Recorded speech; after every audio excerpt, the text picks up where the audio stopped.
Орхон аймгийн хэмжээнд сүүлийн өдрүүдэд хүйтний эрч харьцангуй тогтвортой байгааг Орхон аймгийн ус цагуур орчны шинжилгээний төвөөс мэдээллээ. Тухайлбал Баян өндөр сумын хэмжээнд шөнөдөө 23-аас 28 градус, өдөртөө 13-аас 18 градус хүйтэн, харин Жаргалан суманд шөнөдөө 25-аас 30 градус, өдөртөө 15-аас 19 градусын хүйтэн байна.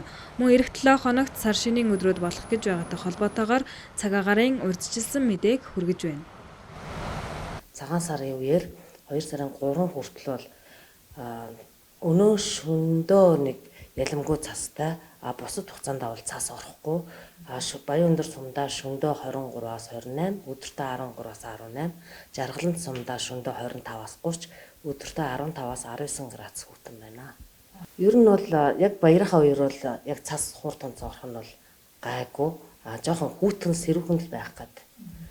Тэгээд 4-5-наас л эргээд жоохон муудад цас мас орохоор байна.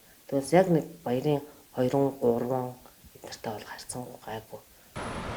Орхон аймгийн хэмжээнд 1-р сарын 21-ээс 23-ны хооронд 1.4-өөс 2 мм цас орж, одоогийн байдлаар 5-аас 10 см цасан бүрхүүл тогтоод байна.